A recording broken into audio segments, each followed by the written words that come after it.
இன்னைக்கு வந்து cheques payable to fictitious person endorsement by legal ரெப்ரசன்டேட்டிவ்னு பார்ப்போம். இந்த என்டோஸ்மெண்ட் அப்படிங்கிற வார்த்தை என்னன்னா அங்கீகரிக்கிறது அப்படின்னு நம்ம எடுத்துக்கலாம்.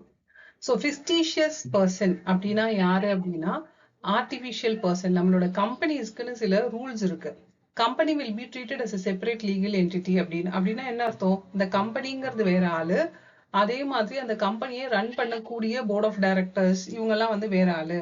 இப்போ ஒரு கம்பெனி லாஸ்ல போயிட்டு இருக்கு அப்படின்னா அவங்களுடைய போர்ட் ஆஃப் டைரக்டர்ஸ் கிட்ட போய் நீங்க வந்து எனக்கு 2 லட்சம் கொடுங்க 3 லட்சம் கொடுங்கன்னு போய் நம்ம கடனை கேட்க முடியாது. உங்களோட பர்சனல் சொத்துல இருந்து கடன் அடைங்கன்னு சொல்ல முடியாது. ஏன்னா அந்த கம்பெனிங்கிறது வேற ஆளு, the person who's working there are அந்த அட்மினிஸ்ட்ரேஷன் பண்றவங்கிறது வேற ஆளு அப்படின்னு நம்ம சொல்லி ஒரு கான்வெக்ஷன் இருக்கு.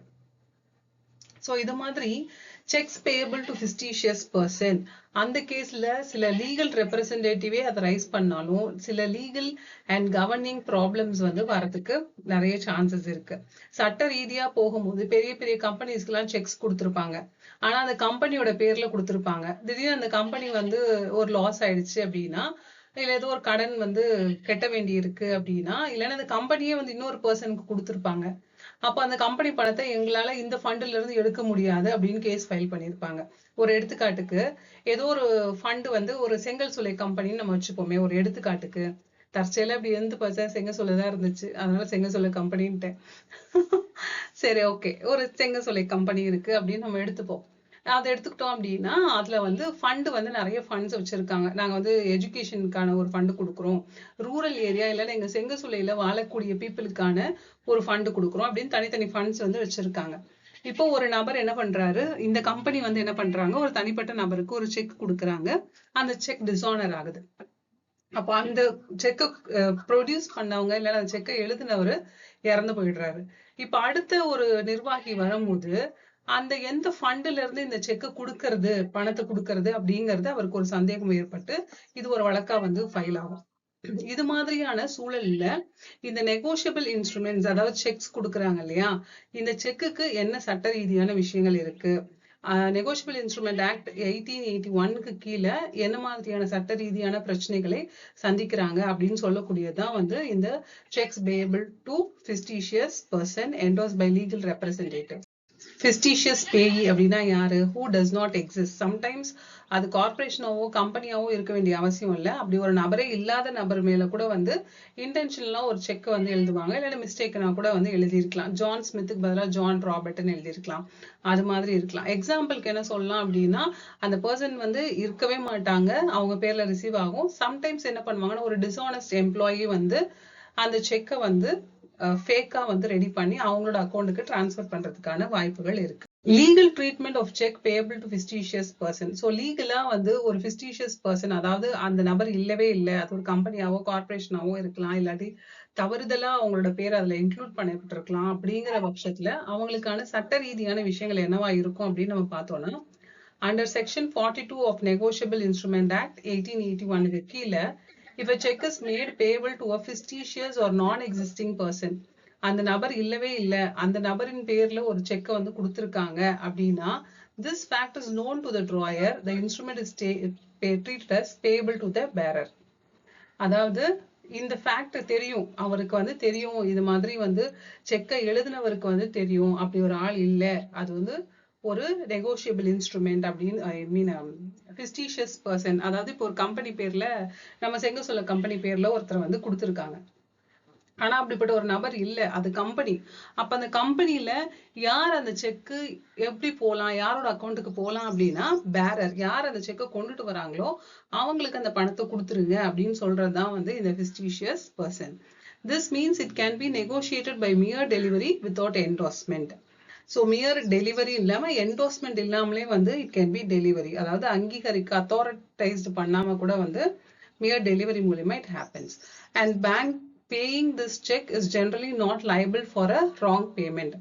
ஸோ பேங்க் வந்து இதுக்கு லைபிள் எடுக்க மாட்டாங்க. ஏன்னா கார்பரேஷன் கம்பெனின்னு இருக்கும்போது ஒன் ஆஃப் த பேரர்னு சொல்லிட்டோம், யார் அந்த செக்கு கொண்டுட்டு வராங்களோ அவங்களுக்கு அதை கொடுத்துருங்க பணத்தைன்னு சொல்லியிருக்கோம் நம்ம. அப்போ அந்த கம்பெனில வந்து இவன் போர்ட் ஆஃப் டைரக்டர் கிடையாது, இப்போ அவர் தான் போர்ட் ஆஃப் டைரக்டர் அப்படிலாம் வந்து கிளைம் பண்ண முடியாது. ஏன்னா the bank will not be responsible because it will be treated as a bearer check. bearerனா யார் அந்த செக் கையில பேர் பண்ணிருக்காங்களோ அவங்க வச்சிருக்காங்களோ அவங்களுக்கு பணம் கொடுக்கலாம்னு சொல்லப்பட்டதுனால பேங்க் ரெஸ்பான்சிபிலிட்டி எடுத்துக்க மாட்டாங்க. Endorsement by legal representative. A legal representative is someone who acts on behalf of another person, such as executor, administrator of an estate. நான் சொன்ன மாதிரி board of directors இருக்கலாம், company வந்து artificial person இருக்கும் போது board of directors இருக்கலாம், இல்லைன்னா power of attorney holders. இந்த power of attorney சம்பந்தமான cases தான் நிறைய வரும். ஏன்னா வந்து power of attorney அப்படிங்கிறது என்ன, இப்ப ஒரு எடுத்துக்காட்டுக்கு சொல்லணும்னா வெளிநாட்டுல ஒருத்தர் வந்து வாழ்ந்துட்டு இருக்காரு அப்படின்னா இங்க வந்து நீங்க இந்த சொத்துக்களை பராமரித்துக் கொள்ளலாம், இந்த சொத்துக்களுக்கு நீங்க யூஸ் பண்ணலாம், ஆனா விற்கலாம் முடியாது பெரிய லெவல்லங்கிற மாதிரி சில டாக்குமெண்ட்ஸ் வந்து கொடுத்துருப்பாங்க, சில பவர்ஸ் வந்து கொடுத்துருப்பாங்க.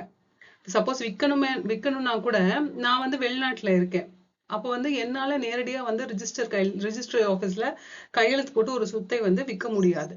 ஆனா நான் வந்து ஒருத்தருக்கு பவர் கொடுத்துருக்கேன், இந்த சொத்தை நீங்க வித்து எனக்கு டிரான்ஸ்ஃபர் பண்ணி கொடுங்க அப்படின்னு ஒரு பவர் கொடுக்குறேன்னா அந்த பவர் ஆஃப் பட்டாணி மூலியமா வந்து அந்த நபர் வந்து சொத்துக்களை விற்கலாம். இதுல என்ன பாதி பிரச்சனைகள் வருது அப்படின்னா ஃபியூச்சர்ல திரும்ப அந்த எக்ஸிக்யூட்டர் வந்து நான் வந்து அது பவர் ஆஃப் அட்டார்னி கொடுக்கல, இந்த லெவல் ஆஃப் இந்த செக்ஷனுக்கு கீழே இவ்வளவுதான் நான் பவர்ஸ் கொடுத்துருந்தேன், இந்த பவரை நான் கொடுக்கல அப்படிங்கிற மாதிரி நிறைய இஷ்யூஸ் வந்து ஏற்படுது. கார்டியன் ஒரு ட்ரஸ்டி, கார்டியனா இருக்கலாம், இல்லைன்னா அது ஒரு ட்ரஸ்ட் மாதிரி ஃபார்ம் இருந்துச்சுன்னா அந்த ட்ரஸ்டியா இருக்கலாம். இவங்க எல்லாமே வந்து endorse by legal representative. Authority to endorse. The legal representative must prove their authority to act. The endorsement must be within the scope of their authority. So வந்து அவங்களோட அத்தாரிட்டிக்குள்ள எனக்கு அந்த அத்தாரிட்டியே கிடையாது, நான் எப்படி எல்லா இடத்துல கையெழுத்து போடுறேன், நான் சும்மா எல்லா செக்லயும் கையெழுத்து போடுவேன் அப்படின்னா கிடையாது. அவங்களுக்கு அந்த அத்தாரிட்டி வந்து கண்டிப்பா இருக்கணும். Endorsement of a checks to fictitious person. If the pay is fictitious, no real legal representative can exist for such a payee. So வந்து ஃபிஸ்டீஷியஸ் பர்சனாக இருக்கணும், அதுக்கு லீகல் ரெப்ரசன்டேட்டிவ்னு ஒரு விஷயம் வந்து இருக்க முடியாது. Endorsement by legal representative of fictitious payee could usually be invalid. இல்லையா, லீகல் ரெப்ரசன்டேட்டிவ் அப்படின்னா வந்து டைரக்டர்ஸ், போர்ட் ஆஃப் டைரக்டர்ஸ் அது மாதிரி தான் இருக்குமே, லீகல் ஹையரா இருக்க முடியாது. It will be treated as a bearer check தான், யார் கொண்டுட்டு வராங்களோ அவங்களுக்கு பே பண்ணலாங்கிற மாதிரி தான். The representative is merely delivering it. அவர் வந்து மேரா வந்து டெலிவர் தான் பண்ண போறாரு அந்த செக்க. Fraud consideration. If someone retains or pretends to be a legal representative, this is fraud. இல்ல கீழே கிடைச்சிச்சு அந்த செக்கு, அது வந்து ஒரு கம்பெனி பேர்ல இருக்கு அப்படின்னா அப்போ அது வந்து ஃப்ராடா மாறும். So banks are usually not held liable. They act in good faith without negligence, especially the check is deemed bearer. நான் ஏற்கனவே சொன்ன மாதிரி பேங்க்ஸ் வந்து அதுக்கு ரெஸ்பான்சிபிலிட்டி எடுக்க மாட்டாங்க. ஃபார் எக்ஸாம்பிள், நான் சொல்ற மாதிரி ஒரு கம்பெனி மேல, ஒரு செங்கற்சூளை கம்பெனி மேல செக் கொடுத்துருக்காங்க அப்படின்னா அப்போ அந்த கம்பெனிக்கு அந்த டைரக்டர் மட்டும்தான் யூஸ்வலா வந்து ஒரு செக்கை கலெக்ட் பண்ணி பேங்க்ல டெபாசிட் பண்ணுவாங்க. ஆனா அது வந்து தொலைச்சிட்டாரு எங்கேயோ, அதை இன்னொருத்தர் வந்து எடுத்துட்டு போய் பேங்க்ல கொடுத்து அந்த செக்கை கலெக்ட் பண்ணிக்கிட்டாரு, அந்த பணம் வந்து போயிடுச்சு அப்படின்னா அதுக்கு பேங்க் வந்து இருக்க மாட்டாங்க. ஏன்னா அவங்க முடிஞ்ச வரைக்கும் விசாரிச்சு கொடுப்பாங்க. அதுல ஒரு திறமையான ஆள் வந்து அப்படி விசாரிக்கிறத வந்து அவாய்ட் பண்ணிட்டாரு, அதுல வந்து கிராஸ் பண்ணி வந்துட்டாருன்னா பேங்க் வந்து லைபிள் ஆக மாட்டாங்க அதுக்கு. சோ என்னெல்லாம் லீகல் கான்சிக்வன்சஸ் இருக்கும், சட்ட ரீதியான விஷயங்கள் என்னெல்லாம் இதுல நடக்கும்னு பார்த்தா, ஃபார் த பேங்க்கு என்னெல்லாம் நடக்கும்னா, protected if the check is bearer and paid in good faith. Bank வந்து பாதுகாப்பா இருந்துக்கலாம். எப்ப பாதுகாப்பா இருக்கலாம் அப்படின்னு சொன்னா, check must be a bearer check. அது வந்து பேரர் செக்னு மென்ஷன் பண்ணப்பட்ட ஒரு செக்கா இருந்தது, அவங்க குட் ஃபெய்த்தோட ஓரளவுக்கு விசாரித்து தான் அந்த செக்கை வந்து ஹானர் பண்ணியிருக்காங்க அப்படின்னா பேங்க் பாதுகாப்பா இருக்கலாம். Not liable if the drawer intend the payee to be fictitious. Drawer அந்த செக்கை யார் எழுதுனாங்களோ அவங்களுக்கு வந்து பேய் ஃபிஸ்டீஷியஸ் தான், அவர் வந்து ஆர்டிபிஷியல் பர்சன் தான் தெரியுற பட்சத்துல கண்டிப்பா வந்து பேங்க் சேஃபா தான் இருப்பாங்க. இந்த செக்கை எழுதுறாங்க இல்லையா, அவங்களுக்கு என்னெல்லாம் லீகல் கான்சிக்வன்சஸ் இருக்கும் அப்படின்னு நம்ம பார்த்தோம்னா, liable for loss if were negligent and complicate in fraud. நெக்லிஜென்ட்டா இருந்துட்டாரு, ஒரு ஃப்ராட் நடக்கிறதுக்கான சந்தர்ப்ப சூழ்நிலைகளை ஏற்படுத்தி கொடுத்துட்டாரு அப்படின்னா he will be liable and cannot later claim the check was wrongfully paid. அது முன்னாடியே அவர் வந்து பேர் பண்ணியிருக்கணும், கரெக்டா வந்து அதை மென்ஷன் பண்ணியிருக்கணும். அதுல ஏதாவது மிஸ்டேக்ஸ் இருந்ததுன்னா அதுக்கப்புறமா வந்து தப்பான ஒரு பர்சனுக்கு பே பண்ணிட்டோம்னு அவரு கிளைம் பண்ண முடியாது. For the endorser, if fraudulently claiming to represent fictitious payee. Criminal liability for fraud, forgery, fraud and misrepresentation. So இது எண்டோசருக்கு என்னன்னா கிரிமினல் லைபிலிட்டி கூட உங்களுக்கு வரலாம், ஃப்ராடாவோ மிஸ்ரெப்ரசன்டேஷனாவோ அதை வந்து ஃபைல் பண்ணலாம் கேஸா. ஸோ இதெல்லாம் வந்து legal consequences of paying a fictitious cheque. So legal position aspects. Fictitious பேயா இருந்தாருன்னா check may be treated as a bearer, legal representative of fictitious person அப்படின்னா no valid authority unless fraud. fraud இல்லாம இருந்ததுன்னா there is no authority.